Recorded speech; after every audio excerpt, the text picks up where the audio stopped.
বুধবার সচিবালয়ে বাণিজ্যমন্ত্রী খন্দকার আব্দুল মুক্তাদিরের সঙ্গে সাক্ষাৎ করেন মার্কিন সহকারী পররাষ্ট্রমন্ত্রী পল কাপোর। বৈঠক শেষে এ নিয়ে কথা বলেন বাণিজ্যমন্ত্রী। জানান, সম্প্রতি যুক্তরাষ্ট্র বাংলাদেশের মধ্যে স্বাক্ষরিত বাণিজ্য চুক্তিতে ইতিবাচক ও নেতিবাচক দুটি বিষয়ই আছে। এর মধ্যেও বাণিজ্যিক সম্পর্ক আরও এগিয়ে নিতে একমত দুদেশ।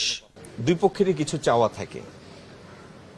কয়েকটি ধারা এক পক্ষের খুব অনুকূলে হয়, আরো কয়েকটি ধারা আরেক পক্ষের খুব অনুকূলে হয়, এবং দুই পক্ষই চেষ্টা করে আলাপ আলোচনার মধ্যে দিয়ে এমন একটি জায়গায় পৌঁছাতে যেখানে উভয়ের জন্য একটা উইন উইন সিচুয়েশন হয়।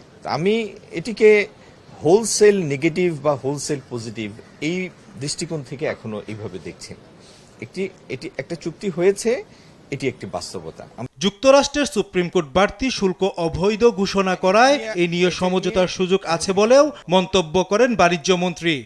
আমেরিকান উচ্চ আদালতে টেরিফের যে ধারাটি, ইমার্জেন্সি ইকোনমিক পাওয়ার অ্যাক্টের যে ধারায় টেরিফ ধার্য করা হয়েছিল, সেই ধারা এই টেরিফ ধার্য করাকে সমর্থন করে না বলার পরে পরিস্থিতিটা বিকাশমান, ইভলভিং।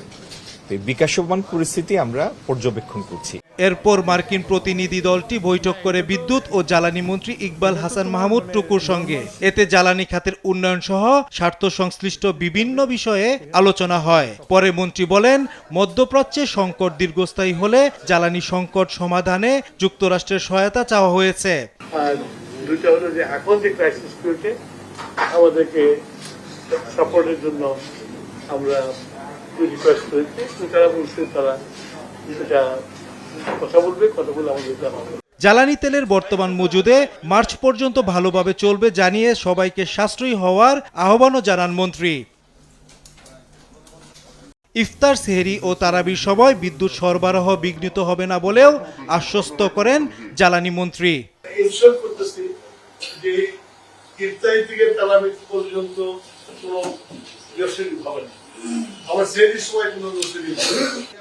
মেহেদি মাসুদ রিয়ন, দেশ টিভি, ঢাকা।